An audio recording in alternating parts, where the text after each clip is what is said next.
안녕하세요.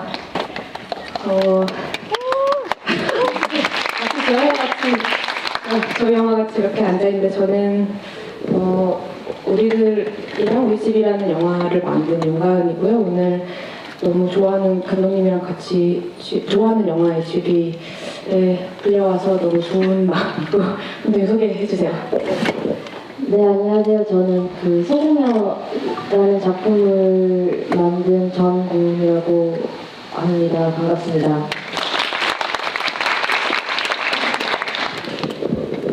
저희 진짜 많이 오셨네요. 코로나 시대에 여기까지 영화를 보러 오시느라 너무 고생 많으셨고 영화 너무 좋죠. 몇 번씩 보신 분들도 많이 계시죠. 저희 오늘 되게 긴장했어요. 이게 그래서 저희 거의 한 2주 전부터 우리 어떡하냐 큰일 났다. 좋아하는 영화라고 덥석했는데 무슨 얘기 하지? 이거 우리가 만드는 영화도 아닌데 이 고민을 너무 많이 해서 오늘 심지어 정보은 감독님이 대본을 짜서 저한테 이제 어떻게 우리가 이야기를 해야 될지 순서를 막 이렇게 이야기도 해주시고 막 그런 저희 하여튼 되게 긴장한 상태라는 거를 미리 말씀드리고 이거는 사실은 저희 영화가 아니라서 저희가 이제 뭐 영화도 많이 보고 감독님 인터뷰도 찾아보고 했지만 이제 그 선에서 뭐 말할 수밖에 없는 한계들은 있으니까 뭐 그런 점을 미리 좀 예쁘게 봐주시고 저희 그냥 즐겁게 대화한다는 생각으로 해보려고 합니다. 그쵸? 아, 네.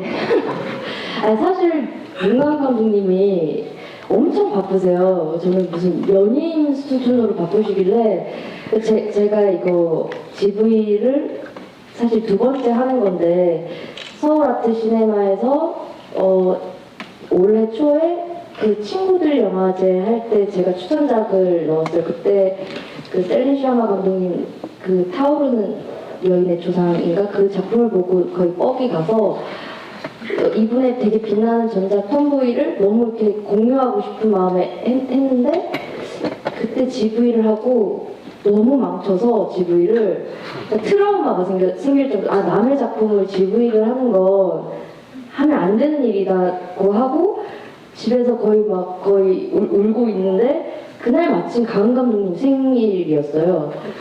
아니 진짜 그래서 생일 축하 카톡을 하다가 이제 톰보이 얘기를 그때 또 나누고 그리고 이제 이번 GV 들어왔을 때 사실 제가 GV 자체를 잘하지도 못하고 좋아하지도 않아서 하고 싶지 않았지만 가은 감독님이랑 너무 놀고 싶은 거예요.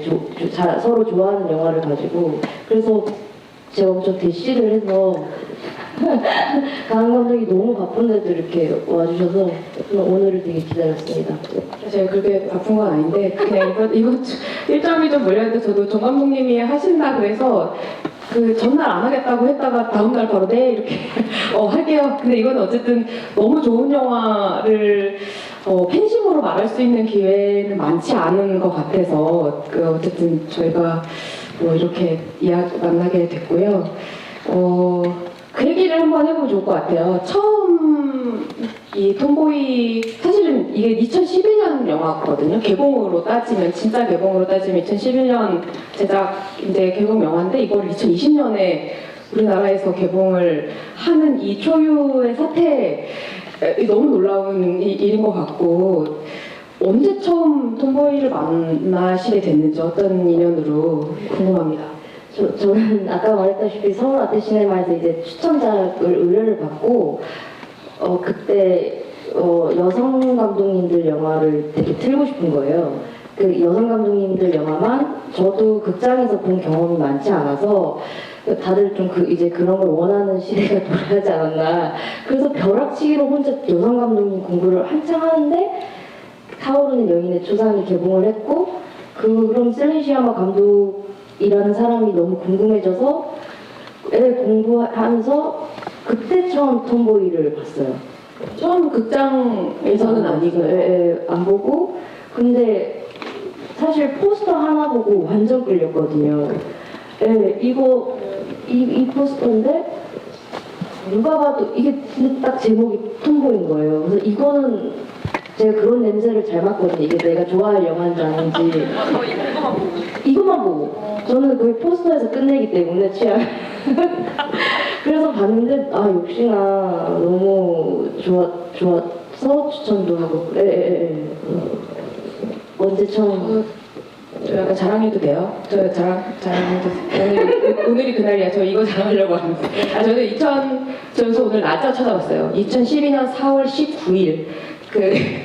4월 21일 여성영화제에 이제 이게 12회 서울국제여성영화제에서 상영을 했었는데 저는 그 아이가 나오기 때문에 봤어요. 그러니까 다른 여성영화제를 매년 가서 좋은 작품이 워낙 많아서 찾아보긴 하는데 저의 관심사가 성장 소사라서 그냥 그래서 사실은 이렇게 아주 큰 기대를 한 게 아니라 근데 저도 이 이미지 자체는 되게 매혹이 됐던 것 같아요. 뭐지? 무슨 얘기지? 그래서 그냥 한 줄 로그라인 같은 거 읽고 했는데 정말 그때 정말 그 말씀하신 뻑이 간다는 그 말이 그러니까 영화에 이렇게 홀리는 경험이 사실 삶에서 많은 영화를 보다 보면 또 그게 줄어들잖아요. 그런 경험이.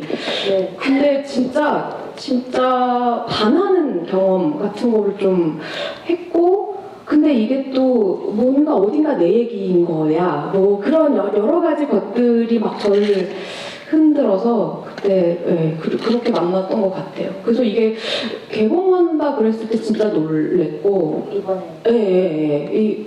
이렇게 거의 10년 전 영화를 아직도 이 영화의 어떤 가치들이 아직도가 아니죠. 이건 어떻게 보면은 계속해서 이런 가치들을 사람들이 원하고 있고 이거를 정말 드디어 개봉까지 하게 되는구나 이런 시대를 맞이하다니 이런 기쁨이 좀 컸던 것 같아요. 네, 저 그때 그래서 진짜 뻘짓을 많이 너무 좋아가지고 제가 그때 영화학교 다닐 때 졸업 영화를 막 준비해야 될 텐데 그래서 이거를 보고 제가 한참 그때 무슨 단편 시나리오를 써야 되는데 뭔가 주제가 안 잡힐 때인데 이걸 보고 너무 뭔가 감동을 영감을 막 받은 거죠. 그래서 약간 짝퉁 톰보이 같은 거를 썼던 결국 이제 그거는 못 만들고 다른 영화를 만들긴 했지만 그런 심지어 제가 정우님한테는 얘기를 했는데 제목이 제목이 뭐게요? 아가씨야 제목이 심지어. 그거를 제가 2012년에 막 단편 시나리오도 쓰고 막 장편 시나리오도 쓰고 막 혼자 이 영화를 막 1년 동안 앓은 거예요. 저 혼자. 근데 제가 그래서 이거를 막 나도 한국에서 이런 영화 하고 싶다 막 이런 어떤 열망에 휩싸여서 썼는데 그래서 오늘 오기 전에 정말 그 한 8년 만이죠. 다시 읽어봤는데 정말 너무 별로더라고요.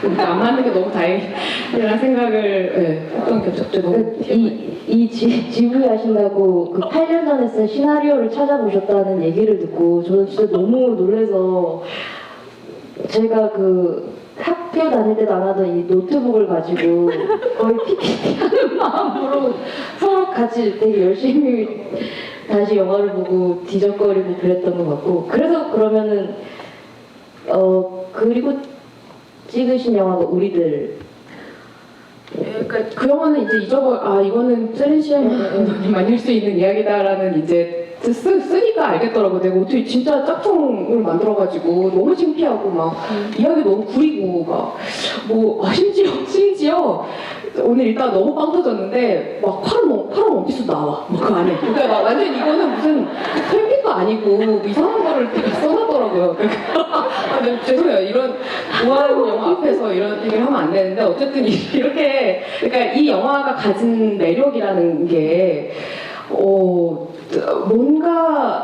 뭔가 이야기를 만들고 싶게도 만들고 내 얘기를 하고 싶게도 하고 막 이 인물을 들여다보고 싶고 내 안에도 이 인물이 있는데 뭐 별의별 생각을 다 하게 사람을 좀 앓게 만드는 끙끙 앓게 만드는 그런 힘이 있는 것 같고 그때 정 감독님이 이제 그 지휘하시고 저한테 이제 문자 하셨을 때도 그런 느낌들이 막 느껴졌었어요. 이거를 이제 스크린에서 또 보고 이제 이야기를 나누고 하는 과정들에서 또 새롭게 또 알게 되는 것들이 있잖아요. 발견하고 오늘 아마 저희 얘기가 그런 식의 이야기가 될 것 같다는 생각이 들어서 먼저 근데 이런 얘기 되게 쑥스럽고 싫으시겠지만 저는 사실 톰보이만큼 우리들도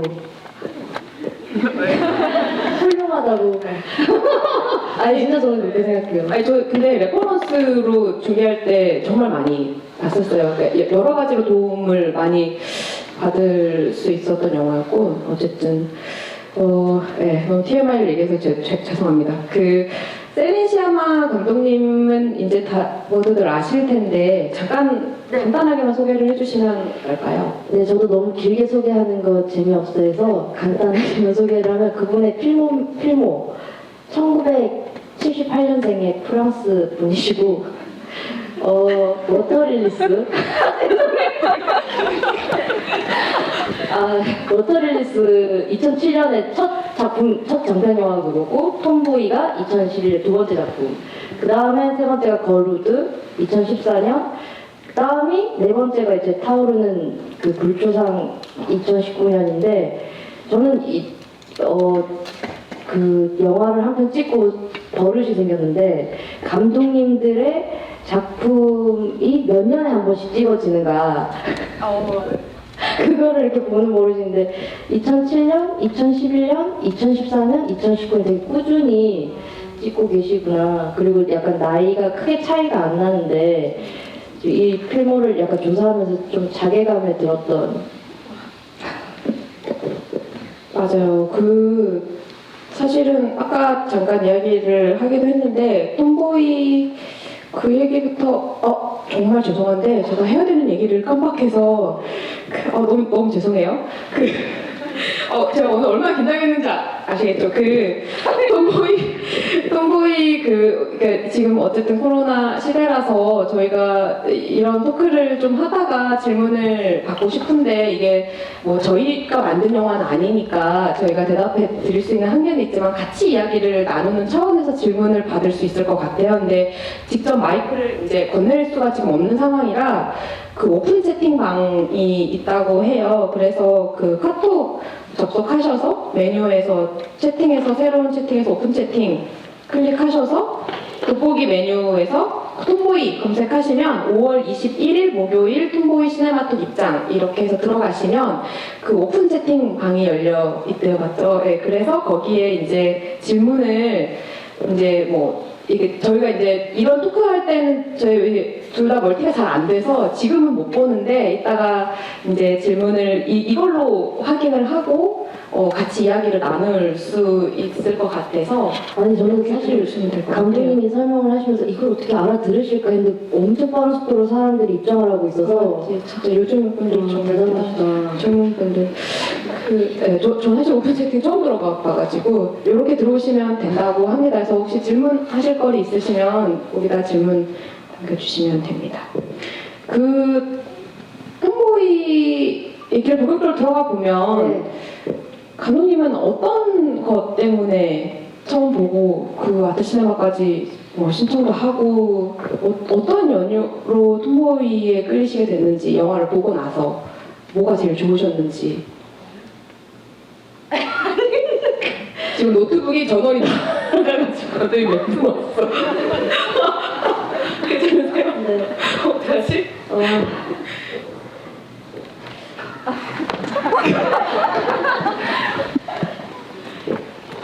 톰보이는 저는 사실 영화를 볼 때 그 캐릭터 덕후인 것 같아요. 그래서 아무리 물론 플롯이 수려하고 막 스케일 크고 이런 영화도 주는 재미가 충분히 있지만 결국에 캐릭터가 이렇게 저한테 주지 않으면 서 있지 않으면 영화가 결국에 마음에 남지가 않더라고요. 그래서 톰보이를 좋아하는 가장 큰 이유는 캐릭터고 그리고 이런 인물을 다룬 것 자체가 너무 고마웠어요. 감독님한테 너무 없는 얘기고 너무 필요하고 가치 있는 얘기라고 생각했기 때문에 거기에 대한 존경심이 있었고 그리고 영화를 보는데 사실 음향도 좀 조용조용하다. 영화가 조용조용하고 툭툭툭 나아가는데 그런 영화들의 특징이 영화를 계속 들여다보게 만들잖아요. 그러니까 이야기를 진행시킨다고 해서 정신없이 하지 않고 뭔가 지루할 것 같은데 전혀 지루하지 않아서 이 인물들이 뭘 먹는지, 뭘 입는지, 뭘 보는지, 어디서 노는지 이렇게 구석구석 막 이렇게 보게 하는데 그런 걸 통해서 이제 제가 갖고 있던 그 인물들을 보면서 제가 갖고 있던 편견이 뭔지 그리고 내가 얼마나 다른 생활권에 살고 있는지 이 되게 사소한 것부터 넓은 관념까지 생각을 확장해주는 영화여서 좋아했던 캐릭터와 그 두 가지 지점을 되게 좋아했던 것 같아요. 저도 마찬가지 같아요. 아까 제가 너무 저의 치부를 드러내면서 이게 막 아가씨 이런 거 쓰고 말도 안 되게 제가 진짜 박철검이가 갑자기 너무 죄송하네요. 네, 좋은 영화를 만들 정말 독보적인 캐릭터인데다가 아이의 시선에서 이런 이야기를 전개시킨다는 것 자체는 진짜 용감한 선택이라는 생각을 감독으로서 제일 많이 했던 것 같아요. 그러니까 우리가 이런 얘기를 상상해 볼 수도 있고 나의 경험에 이런 것이 있을 수 있고 한데 이것을 영화라는 매체로 정말 실현해서 드러내는 거 자체는 전 진짜 용감한 행동이라고 생각하거든요. 근데 게다가 그 이야기를 말씀하신 것처럼 굉장히 어떤 큰 그림을 그리듯이 뚝뚝 나가는데 아주 일상적인 장면들 안에 굉장한 텐션을 가지고 막 나가게끔 하면서 계속 지켜보게 만드는 그런 힘 자체가 정말 이 사람은 영화라는 언어로 이야기하는 느낌? 이거를 같은 이야기를 소설로 본다거나 뭐 다른 것으로 접했을 때 이런 느낌이 안 올 것 같은, 이건 정말 영화여야 되고 저 배우여야 되고 저런 인물에 이런 식의 말하는 기법이어야 될 것 같은 아주 고유한 하지만 보편적인 어떤 그런 거를 봤다는 생각이 제일 많이 들었던 것 같아요. 그 용기를 낼 때 사실 용기는 되게 어려운 일이잖아요. 그래서 저도 뭐 용기를 낸다고 낼 때 하기 쉬운 게 힘이 들어가잖아요. 왜냐면 나는 용기를 낸 걸 사람들이 알아봐 줬으면 좋겠으니까 만든 사람으로서 그러면 약간 조금 좀 직접적이어지고 그러다 보면 얘기가 촌스러워지고 안 나눠도 될 컷을 나누게 되고 한 번 더 설명하게 되고 내 용기에 대해서. 근데 기본적으로 이 감독님의 영화에서는 그런 게 하나도 없는 거예요. 너무 그냥 보여주고 뭘 강요하지 않고 이건 이거고 이건 저렇고 이 사회는 엉망진창 이런 게 하나도 없이 그냥 보여주는 것만으로도 이야기를 확장해 나간다는 게 엄청난 자신감이, 아까 우리 얘기했던 그 자신감이 없으면 할 수 없는 연출이 아닌가. 정말 자기 이야기를 믿는 사람만이 이런 연출을 할 수 있을 것 같은 기분이니까 사실은 이게 진짜 엄밀히 말하면 10년 전 영화잖아요. 근데 10년 전 영화인데 어떻게 이렇게 세련될 수 있지? 이거는 10년 뒤에 봐도 이런 세련된 화법으로 하지만 너무 쉽게 너무 정직한 이야기를 어떤 것도 같이 판단하지 않으면서 이런 이야기를 밀어붙일 수 있는 거는 진짜 이건 놀랍다 이런 생각을 저도 이번에 준비하면서 좀 다시 했던 것 같고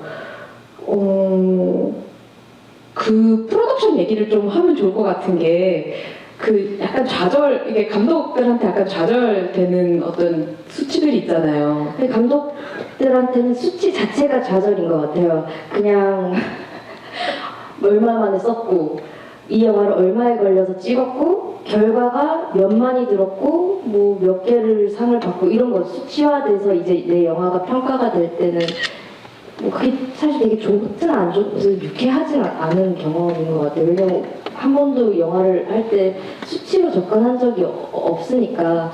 근데 어쨌든 이 감독님의 그 수치가 이 시나리오를 3주 정도 만에 쓰시고 2주 만에 캐스팅하시고 아마 그럼 프리 프로덕션을 아주 짧은 시간 안에 네. 2주가 캐스팅이라는 거는 거의 2주에서 리허설도 못했대요. 그럼 진짜 2주 동안 준비를 하신 거겠네요? 20일 만에 찍고. 그렇잖아요. 이게 뭐지? 이게 뭐지? 이런 생각이 드는 지점이 있어요. 근데 이거는 진짜 그러니까 이거를 이렇게 말하면 안 되지만 한 단어로 후려쳐서 얘기하면 굉장히 열악한 환경에서 영화를 찍은 걸 수도 있거든요.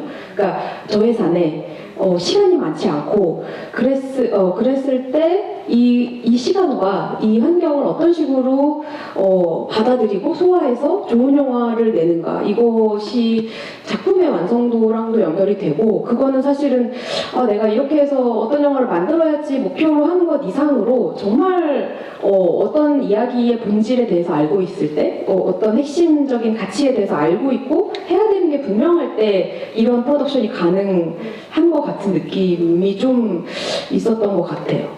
네, 그래서 사실은 영화 볼 때 저는 이번에 다시 볼 때 다시 한번 놀란 거는, 또 어제 금요일 때도 말씀드렸는데 컷이 생각보다 많지가 않더라고요. 그러니까 저는 그런 게 되게 놀라워요. 컷이 많을 수 없는 기간이에요. 20일. 네, 맞아요. 네, 네. 컷을 나누면 그쵸. 찍을 수가 없는. 네, 맞아요. 그러니까 하루에 아이들하고 찍을 수 있는 분량도 사실은 이렇게 성인 배우에 비하면 너무 적거니와 아마도 컷을 자잘하게 못 나누는 상황이 있었다면 그 안에서 최선의 선택이 뭔가를 고민을 하셨을 거고, 근데 이게 굉장히 완성도 있는 맞아요. 컷들의 향연으로 쭉쭉쭉 나가니까 그게 또 새로운 문법을 만들어내고 영화 안에서 이게 너무 놀라웠다 그래야 되나? 맞아, 생각해보면 겉멋이 없었고 겉들이 자의식도 없고 딱 보여줄 것만 담백하게 보여주기 때문에 군더더기 없고 되게 컴팩트하게 느껴지긴 했던 것 같아요. 그러니까 막 그 첫 번째 그 오프닝에서도 보면 사실은 처음에 그 차 타고 갈 때 뒷모습. 네, 뒷모습 나오고 손 이렇게 바람을 느끼는, 사실 그것도 그래. 맞아. 이것도 차에서 이렇게 이런 거 너무 많잖아요. 막 광고에도 막 무슨 음악 나오면서 막 왜 이러잖아요.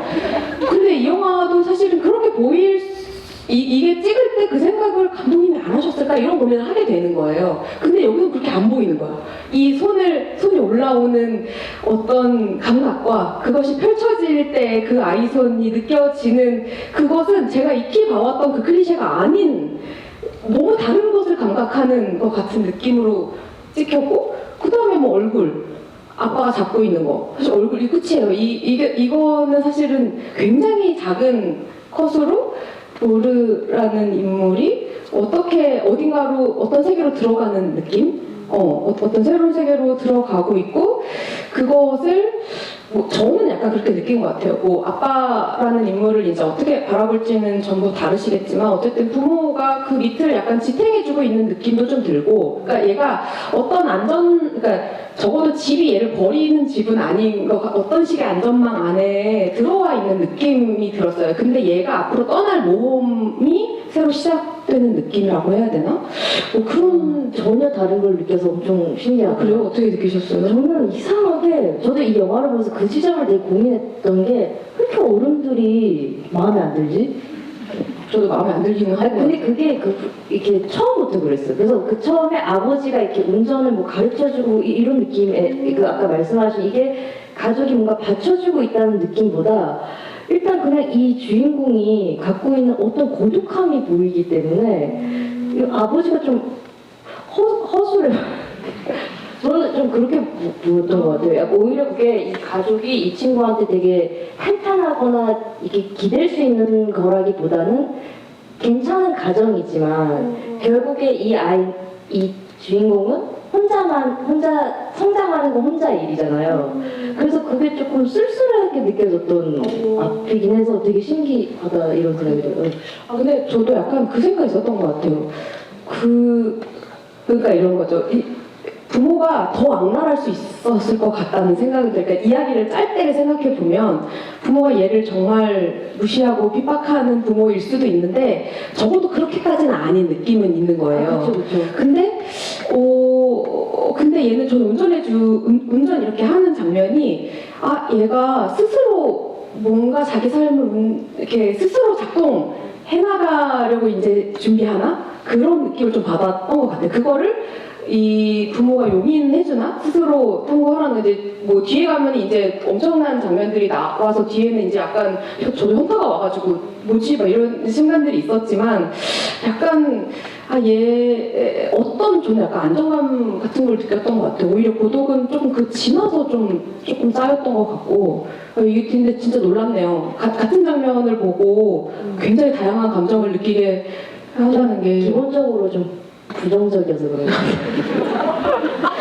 그냥 다 일단 싫고 보고 그 와중에 처음부터 반하게 하는 뭐 이런 캐릭터 같은 경우는 그냥 이것만 봐도 마음을 주는데 그게 아니고서는 보통은 이렇게 보다가 제 마음을 가져가면 감사한 거고 아니면 이제 기본 성향인 것 같아요. 그리고 이거 제가 한 본의 아니게 이 영화를 이제 한 3-4번을 6개월 안에 빨리 보면서 어제 다시 보면서 느낀 게 그 감성이었어요. 근데 이 내용을 다 알고 처음에서 보니까 더 그런 아버지 자꾸 카드 게임 할 때 아들 얘기하고 막 그런 너무 이렇게 인상이 안 좋아서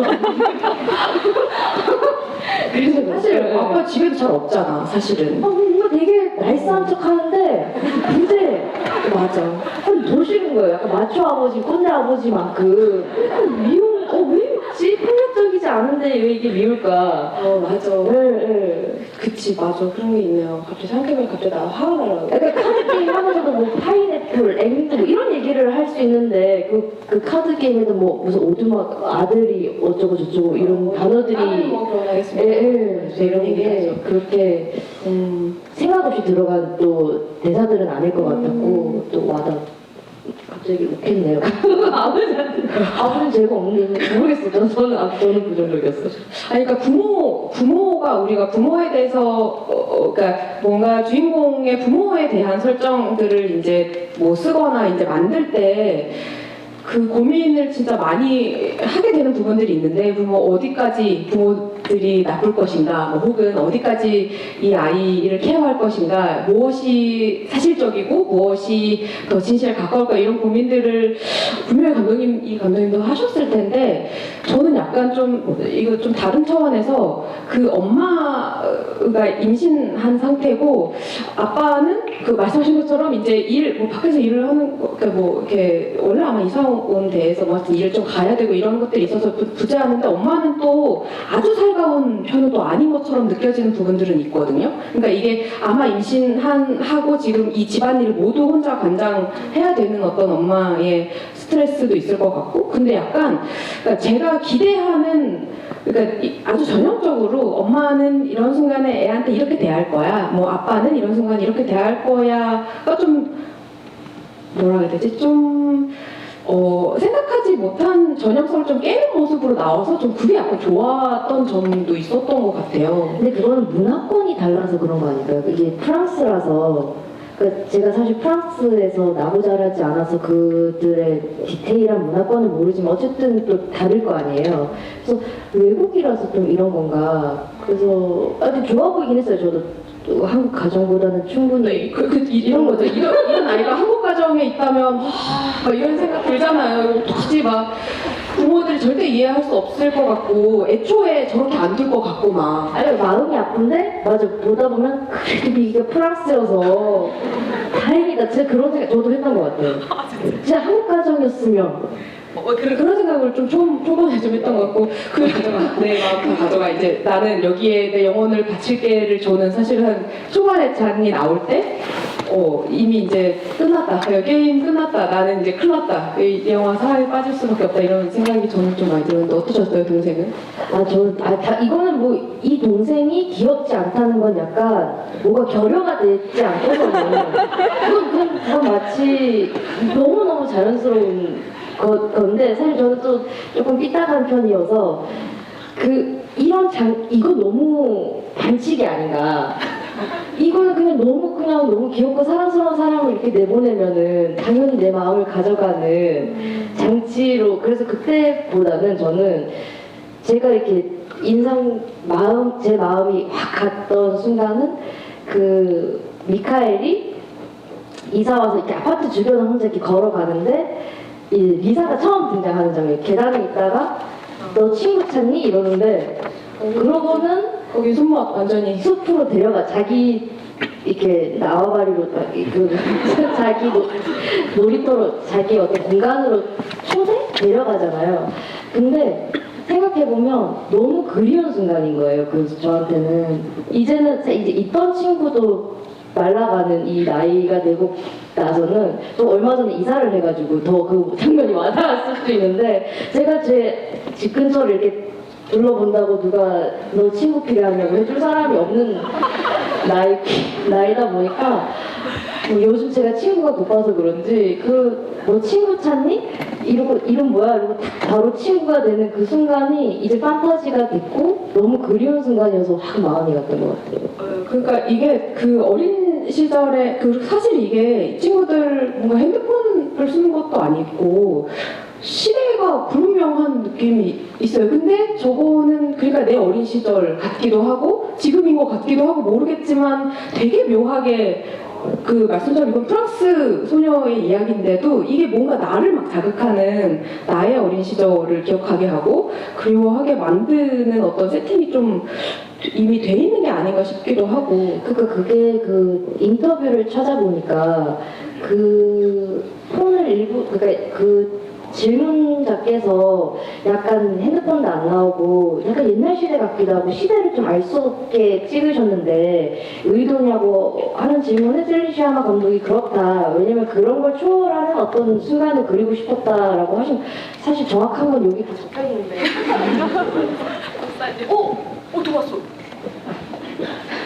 네, 해 감독님이 그런 얘기를 하셨고 찾으시는 동안 제가 그 셀리시마 감독님 인터뷰 중에 정말 좋았던 부분이 어린 시절에 그러니까 성장 서사에 이제 관심이 많으시다고 하시면서 어린 시절이라는 게 모두가 어떤 오후 동안 어떤 사람인 척하는 시간이 아닌가. 그러니까 우리는 모두가 자신에 대한 어떤 거짓말들을 그 시간 동안 지어내면서 어떤 놀이들을 하잖아요. 이게 그러면서 이제 나를 찾아가고 진짜 나는 어떤 사람이지? 그런 정체성에 대한 뭐랄까 탐구하고 약간 시험해보는 어떤 기간인 것 같다. 이런 그 인터뷰가 정말 많이 와 닿았던 것 같아요. 사실은 이 영화도 그런 맥락에서 아까 우리가 정말 감독님 용감하시다 이런 얘기도 했지만 그거랑 연결지어서 저는 이 영화 안에서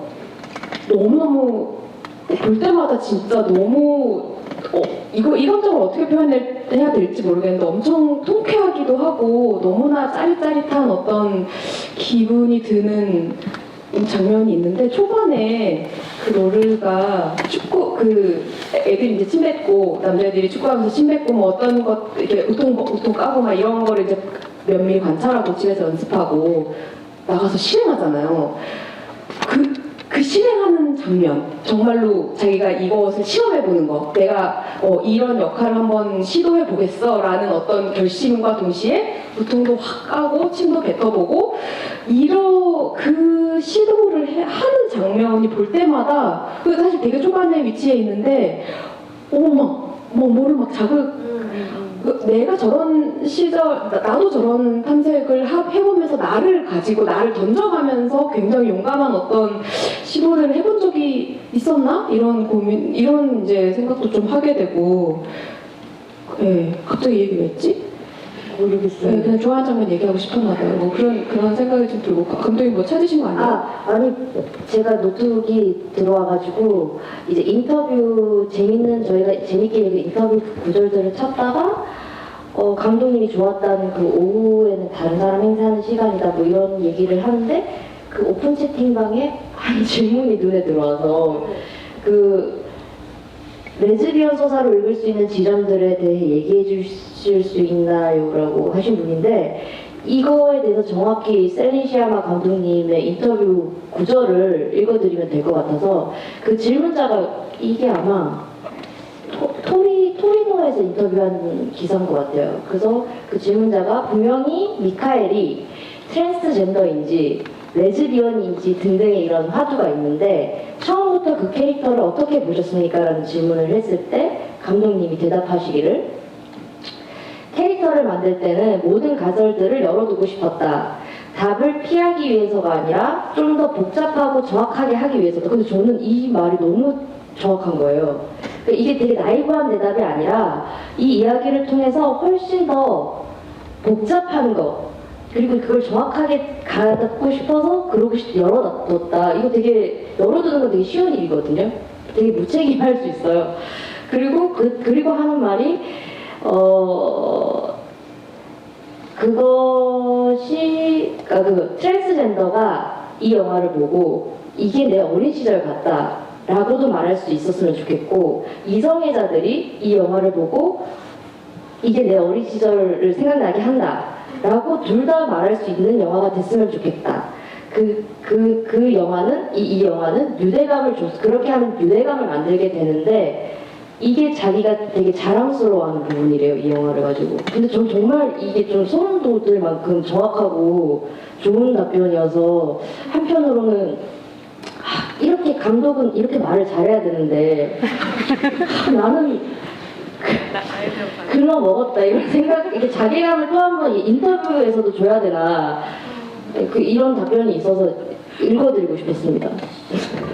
아니 이야기를 그러니까 이거는 사실은 창작자로서 정말 부러운 부분인 것 같은데 사실은 어린이는 더 약자고 소수자라서 감정이입을 성인으로서 이미 그 시절을 지나왔지만 성인으로서 감정이입을 하기 쉽지 않은 것 같아요. 이미 우리는 기득권이 돼버린 거라서 그 시절이 사실 잘 생각이 안 나기도 하고 이렇게 들어갈 수 있는 진입이 되게 힘든데도 불구하고 이 이야기가 굉장히 다양한 방식으로 모두의 마음을 건드리고 있다는 느낌이 좀 들어요. 저는 이렇게 생각하신 분이, 그러니까 이게 각자 찔리는 부분이 이제 내 아픈 부분 혹은 내 어떤 부분을 다 이제 이야기가 와서 건드리는데 전 좋은 이야기일수록 많이 건드리는 이야기가 좋은 이야기라는 생각이 드는데 사실 그렇게 만들기는 정말 쉽지는 않은 것 같아요. 왜냐면 그 어떤 보편성을 띠려면 캐릭터가 전형적이 될 수도 있는 위험이 있는데 이거는 전혀 그렇지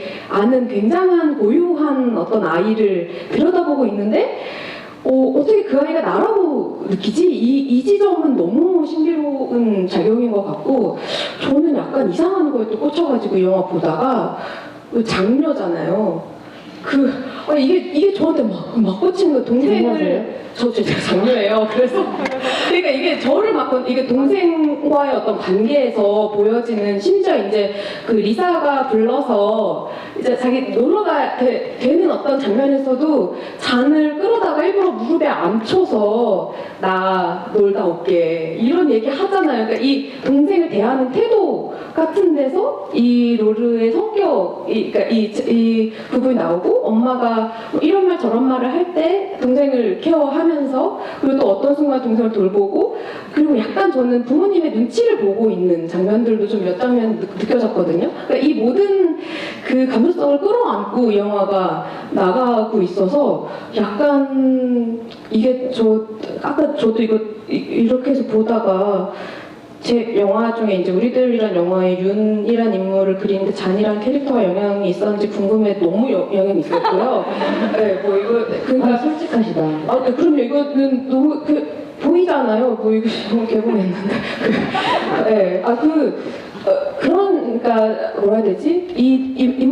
이 어떤 사실은 이 인물이 내적으로 고민하는 지점들 엄청난 것들을 지금 처음 고민하기 시작하고 어떤 것들을 겪어나가는 아이의 입장은 사실은 어떻게 보면은 이 아이한테 숨쉴 구멍은 뭔가 뭐 이 영화를 좀 더 보기 쉽게 혹은 이 영화를 좀 더 이 아이 입장을 조금 더 잘 드러나게 하기 위한 여러 가지 장치들이 필요한데 잔이 저는 그 역할을 정말 많이 해줬다고 생각이 들고 그 안에서 이루어진 어떤 작용들을 이렇게 바라볼 때 어쨌든 그거는 너무 영향을 저한테는 많이 계속 끼치고 있는 것 같고 이 막내에 대한 어떤 애정을 못 버리겠는 저도 마음이 좀 있어서 한 번도 저는 장녀가 아니라서 저는 막내라서 그 시선으로 본 적이 없는데 자네 입장이 이해가 돼. 저는 중간에 자꾸 자네에 대한 이정을 너무 들어 죄송한데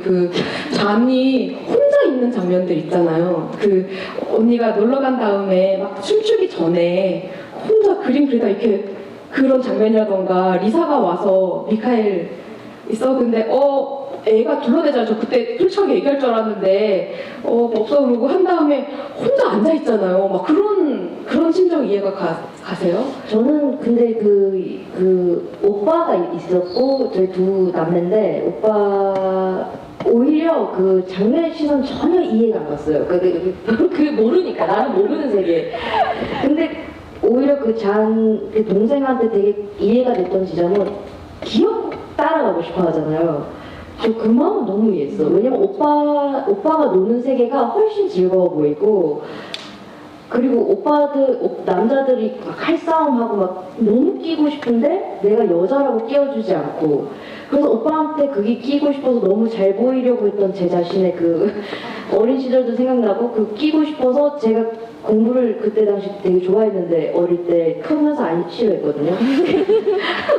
그때 막 전과를 막 외우고 다녀서 전과가 저한테 되게 중요했는데 그 전과를 다 찢어서 다 딱지를 적어줄 만큼 오빠 이 딱지를 들고 가서 딱지를 많이 따오라고 그럼 나를 좀 데려가 줄 수 있냐고 저는 진짜 그래서 자네 마음을 엄청 이해했죠.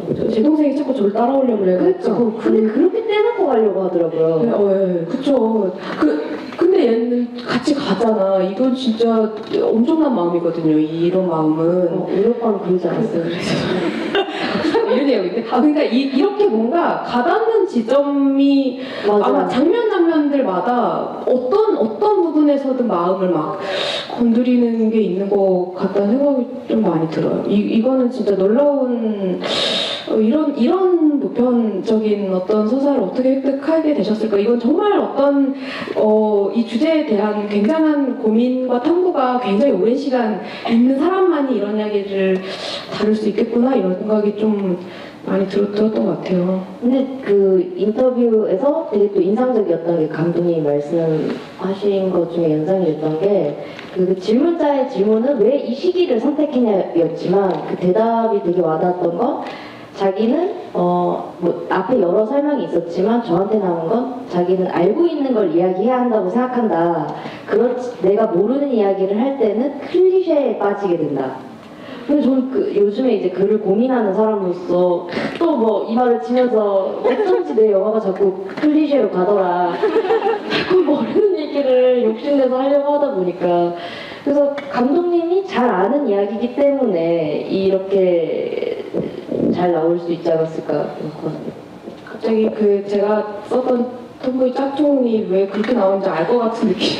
너무 클리셰했거든요. 정말 너무 부끄러운 작품을 써서 그게 진짜 공감이 가네요. 이제 오픈스킨 한번 볼까요? 그럴까요? 저 한 10분 정도 남았는데 얼마 안 남았어요. 생각보다.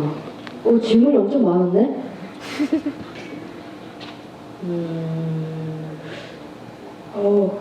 그리고 제가 좀 헛소리하게 될 수도 있는데 인물의 손과 발을 많이 보여주는 이유가 있을까요? 손과 발만 봐서는 성별 특정할 수 없는 그런 모험을 알려주기 위해서인 걸까요? 이거 굉장한 해석이신 것 같아요. 저 사실 이런 생각 잘 못해가지고 저는 이제 이게 연출자로서 자꾸 무슨 생각을 하게 되냐면은 정말 짧은 시간 안에 이런 완성도 있고 밀도 있는 영화를 찍기가 얼마나 어려운지 그리고 이걸 아이들을 데리고 이렇게 진행하는 서사가 얼마나 어려운지에 대한 자꾸 그 공감을 자꾸 하게 돼서 이 안에 어떤 다른 디테일들을 밀어넣는 게 서사에 도움이 되지 않을 거라는 생각을 감독님이 굉장히 용감하게 그런 어떤 결단을 내리고 다른 걸 다 밀어내고 인물로 보여주겠다는 어떤 결심을 하셨나? 뭐 이런 상상을 저 혼자 좀 했었던 것 같아요. 그래서 손과 발, 이게 얼굴 말고도 이제 이 인물을 따라갈 때 찍을 수 있는 종류의 것들을 생각해 볼 때 손과 발 뭐 이 정도만 생각했었는데 이렇게 해석하는 것도 저는 정말 가능한 해석이고 의미가 있는 해석이라는 생각이 드네요. 이거 되게 어렵다, 그쵸? 이거 보면서 저희가 만든 게 아니라 그런 것 같은데 카메라 찍는 방향, 카메라 각도에 대한 생각, 뭘 보여주고 싶은 거. 저는 이 카메라는 어쨌든 계속 인물을 따라가는 방식의 카메라인데 가끔 편집적으로 되게 놀라운 장면들이 있었던 것 같아요. 이게 연결되는 이야기일지 모르겠는데 예를 들면 저한테 좀 인상적인 것들은 어떤 거냐면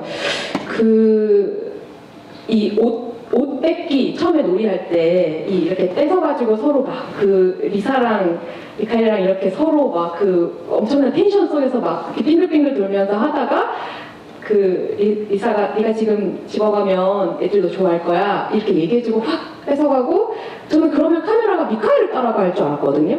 이건 미카엘 얘기니까 이거 해가지고 근데 미카엘 잠깐 따라가다가 다시 리사로 와서 리사가 미카엘을 도와주고 다시 자기 자리로 가는 걸 쫓아가요 카메라가. 그러니까 저는 이런 게 늘 궁금해요. 이건 미카엘 얘기인데 저 순간 왜 카메라가 리사를 따라가고 그거를 영화에서 고스란히 보여줬을까? 저 순간 그냥 그렇게 해서 친구들의 사랑을 받는 미카엘로 이 씬이 끝날 수도 있는데 왜 굳이 그 순간 리사를 따라가는 카메라를 썼을까? 라던가 그렇게 약간 제 생각에 이게 미카엘에서 끝나야 될 것 같은데 리사에게로 온다던가 아니면 눈 가리고 이제 뽀뽀하고 이런 장면에서도 이렇게 한 다음에는 미카엘로 그건 완전히 밀어붙여서 끝나거든요. 그 씬은 좋아하는 이렇게 뭔가 얼굴에 정말 오만 뭔가 복잡 미묘하지만 너무 좋기도 하고 두근두근하고 그 모든 장면을 미카엘로 밀어붙인다던가 이런 선택들이 저는 좀 놀라운 지점들이 있는데 앞에 말씀드린 것 같은 거는 리사라는 인물이 이 미카엘의 삶에 들어오는 어떤 순간들 그거는 처음 만난 장면들도 있지만 이건 정말로 들어오는 거잖아요. 이제 인사를 건넸고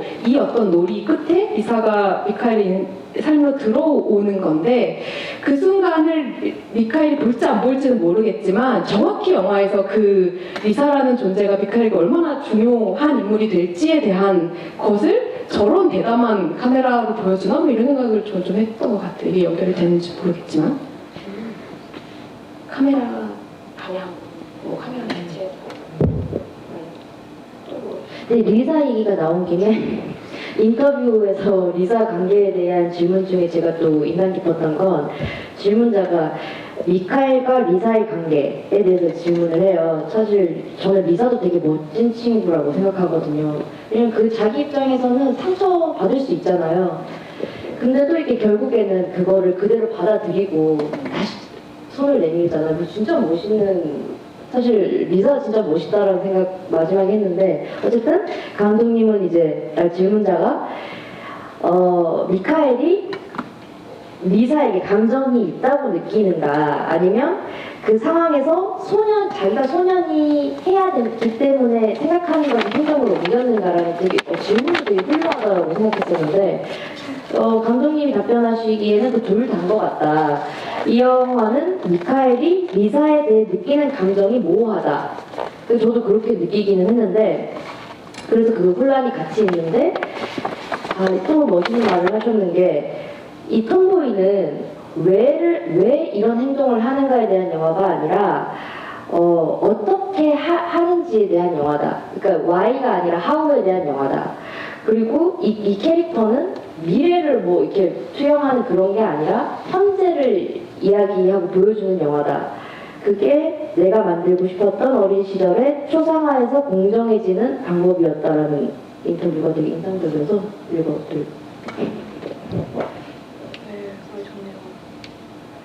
리사 얘기 나온 김에 리사가 롤에게 화장해준 장면은 어떤 의미가 있었을까요? 이거 저도 뭐지? 이렇게 저는 사실은 이 장면을 아이들의 입장에서 생각을 해보면 이게 정말로 저는 이게 리사가 이 롤의 어떤 자신이 누군지 실험해보고 탐색해가는 이 과정에 그 의도적이든 아니든 동참하게 되는 어떤 여정처럼 저는 좀 받아들인 것 같아요. 이건 저의 해석이니까 뭐 각 감독님이 어떤 의도인지는 전혀 모르지만 이게 어쨌든 로르라는 인물의 이야기고 로르라는 인물이 여러 가지 실험을 해보고 탐색을 해보면서 그 어떤 자신의 자리를 사실은 처음에 알고 있어요. 자기가 어떤 사람인지 너무 명확히 알고 있다고 저는 생각했거든요. 근데 어쨌든 이 사회 안에서 고정된 어떤 역할들, 강요되는 역할들 안에서 이제 그것들을 이런 실험, 사회에서 나한테 이런 걸 요구하지는 않지만 나 이런 것도 해보고 저런 것도 해볼 거야 라는 어떤 굉장히 용감한 선택들을 해나가면서 더 자신답게 찾아가는 과정이라고 저는 좀 받아들인 게 있어서 그런지 이 과정 안에 한 명, 두 명, 그게 자기가 알면서 동참하는 친구는 사실 잔이라고 생각했고 실제로 머리도 잘라주고 뭐 붙이면서 놀고 그 거짓말도 같이 해주고 막 이런 과정들이 있잖아요. 그런 잔도 있는데 리사는 약간 그거를 모르는 상태지만 어쨌든 그 여정에 동참하는 것처럼 느껴졌던 것 같아요. 저한테는 이게 뭐 맞는 대답이 될지 모르겠지만 해석은 여러 갈래로 할 수 있는 장면인 것 같고 그리고 한편으로는 막 이런 생각도 들었어요. 이게 정말로 그 남자애한테 이렇게 해준다고 한다면 그 남자애가 이거를 받아들이지 않을 것 같은 느낌이잖아요. 그러니까 현실에서. 근데 이거는 미카엘이기 때문에 가능한 어떤 놀이를 정말 다양한 놀이들을 해보는 그런 느낌이 좀 들었던 것 같아요. 이 영화에 대한 팬심보다 질문들이 정말 깊이가 있어서 이게 동시에 두 개를 못하는 사람으로서 이게 강은 감독님 얘기도 듣고 싶은데 여기 올라오는 질문들을 이게 잘 읽히지도 않고 너무 어려운 어떡하지? 다 읽어드리고 싶지만 그런 능력도 없고 그 로레는 어떤 어른이 되었을까요? 그가 어른이 벼랑님께서 로레는 어떤 어른이 되었을까요? 그가 어른이 된 모습을 상상하게 돼요. 절반은 희망적으로, 절반은 안타까운 마음으로. 저도 이거 영화 보면서 사실 저는 영화가 보여주지 않은 것 이상을 잘 생각하지 않는 사람인데, 그런 생각을 했어요. 그러니까 제가 크면서 가장 제가 좀 많이 성장했던 순간은 내가 남들과 다른 것을 숨기고 혼자 아파하고 고민하고 거기서 이제 고독해질 때 그러니까 되게 아픈 시절 있잖아요. 누구나 그 시절을 겪어 나갈 때 제일 이렇게 크는 것 같은데 근데 로르 혹은 미카엘은 너무 어린 나이에 이 친구가 영화에서 하는 건 밖에서 계속 관찰해요. 주변을. 또래 남자애들이든 여자애들이든 뭐 옷을 벗고 뭐 축구하는 모습 침 뱉는 거 그러고 아무도 없는 화장실이나 혼자 있는 공간에서 이렇게 자기 몸을 계속 관찰하고 뭘 흉내내고 근데 그 시간이 되게 아픈 시간일 거라고 저는 생각하거든요. 편하고 행복하다기보다 왜 다르지? 그 시간을 너무 어린 나이에 겪고 그 영화에서 그런 고민하는 모습이 되게 마음이 아프더라고요. 너무 일찍 이런 걸 겪는다는 게. 근데 그런 걸 겪은 사람만이 저는 되게 멋있어질 수 있다는 생각을 해서 저는 개인적으로 저 친구 나중에 이거 다 지나고 나서 되게 멋있는 사람이 될 거라는 어떤 혼자 생각을 한 적이 있었어요. 영화를 보면서.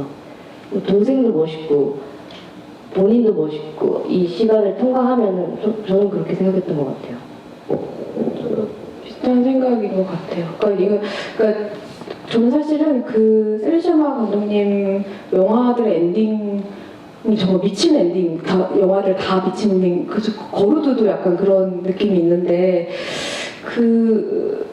이런 어떤 순간 자기만이 오롯이 겪어야 되는 어떤 순간들을 지나가는 인물에 대한 이야기를 하고 그게 그렇게 끝날 수도 있는데 그 어떤 마지막 순간에 그 굉장한 도약을 하는 느낌을 전 늘 받는 것 같아요. 이 영화 너무나 그랬던 것 같고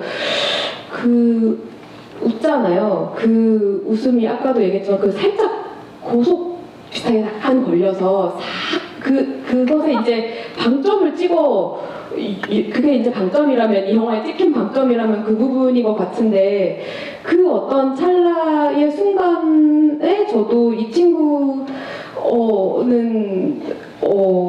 모르겠지만 이제 각자의 다들 자기의 경험에 비추어서 이 사람을 이해하고 해석하는 거니까 아, 저 친구는 이런 순간을 어쨌든 본인의 힘으로 통과했고 그 결과 이런 순간들을 맞이했기 때문에 이 친구는 앞으로도 어떤 용감한 선택들을 해나가면서 자신으로서 자기 모습 그대로 잘 살아갈 수 있겠구나 이런 생각을 저도 좀 했던 것 같아요. 혹시 나중에 기회가 되시면 거루드나 뭐 물주상 다 보셨겠지만 그 다른 영화들 감독님의 다른 영화들도 보시면 그 맥락이 다 같은 맥락 안에서 저는 감독 약간 엔딩론자라고 제가 혼자 붙이는데 정말 어떻게 이런 엔딩이 가능하지라는 어떤 순간을 영화적으로 만들어내시는 부분이 있어서 그거에 대한 또 굉장히 다양한 해석들을 하실 수 있을 것 같다는 생각이 듭니다. 벌써 열심히? 지금 굉장히 많은 이야기들이 있는데 정말 지금 사실은 이 멀티가 잘 안 돼요. 다 못 읽었고 사실 짧은 글들밖에 지금 못 읽어서 이게 긴 글은 이게 집중이 잘 그리고 10시라서 아니 근데 너무 저희의 어떤 능력 부재로 이거 다 읽어드리지 못해서 너무 죄송한 마음이 드네요.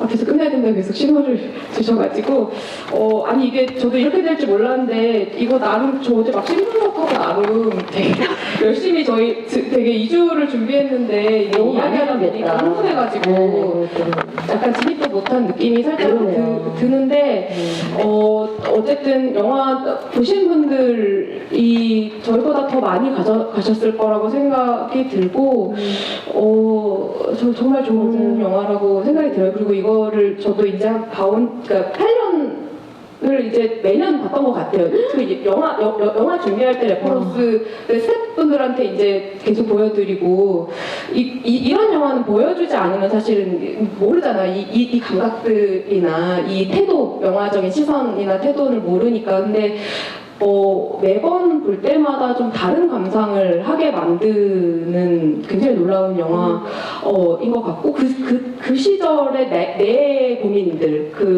매번 달라진 나의 고민에 따라서 인물들도 그렇고 이 안에 있는 주제나 여러 가지 다양한 것들을 계속 발견해 나가고 더 깊게 들어갈 수 있는 영화인 것 같아서 앞으로도 계속 더 매년 한번 봐보시면 또 굉장히 새로운 경험이 되실 수 있지 않을까 뭐 이런 생각도 드네요. 끝인사를 마무리를 하고 한번 갑자기 끝내볼까요? 갑자기 끝내려니 좀 아쉽네요. 저 사실 한 번도 아쉬운 적이 없었는데 오늘 너무 열심히 했어. 글을 이렇게 열심히 썼어야 그걸 되는데 했더니 반도 못한 것 같아요. 진짜 너무 시간이 짧아서 아쉽고 일단 다 표현을 못 해드려서 너무 아쉽고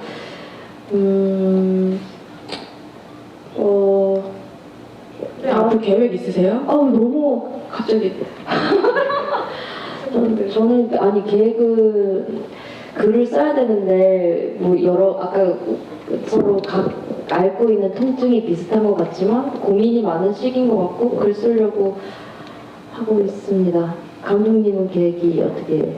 글 쓰려고 하고 있고 요새 아까 이 영화를 다시 보게 된 게 저한테 좀 힘이 많이 된 것 같아요. 이게 준비하려다 보니까 공부를 막 하게 돼가지고 이런 영화 만들 수 있다면 얼마나 좋을까. 10년 뒤에 봐도 사랑받을 수 있고 이런 어떤 핵심에 대한 이야기 그리고 함부로 인물을 대하지 않고 하지만 굉장히 진정성 있게 진실되게 자신의 이야기를 할 수 있다면 얼마나 좋을까 이런 생각을 이번에 좀 정말 오랜만에 요새 막 무슨 부부의 세계 이런 거 보고 있다가 어쨌든 막 그런 나 왜 이런 얘기하고 있지 너무 진짜 그래서 저 혼자 좀 반성을 많이 하면서 이 감독님 영화를 다시 한번 전체를 좀 봐야겠다 이런 생각을 좀 하게 된 것 같습니다. 오늘 와주셔서 너무 감사드려요. 네. 감독님 그래도 엄청 아직 훌륭하신 것 같아요. 콩나물 언제 찍으셨어요? 네, 끝인사 언제 찍으셨어요? 2012년. 네. 콩나물 제가 얼마 전에 봤는데 여전히 너무 감독님 단편이세요. 근데 그 다시 봤는데 여전히 좋아서 그런 생각 안 해도 된다. 그게 아까 그 아가씨를 업고 만든 게 무슨데 저 아가씨를 만들었으면 진짜 큰일 날 뻔했다. 이런 저 아가씨 이게 도대체 홍보의 영화에 와서 몇 번 하는지 모르겠는데. 아무튼 뭐 이제 아무튼 어쨌든 오늘 그 코로나 시대에 와주셔서 너무 감사드리고 주변에 아직 영화 걸리는 거 맞죠? 네, 많이 봐주시고 또 그 VOD 나오시면 또 더 보시고 계속 보면 볼수록 어쨌든 새로운 영화가 될 것 같고 우리가 친분은 전혀 없지만 셀린 시험하고는 다음 작품 빨리 보고 싶다는 생각도 들고 그러네요. 전 뭐. 표정도 다시 한번 봐야 될 것 같아요. 어쨌든 오늘 여기서 이만 그럼 마치겠습니다. 조심히 들어가세요. 감사합니다.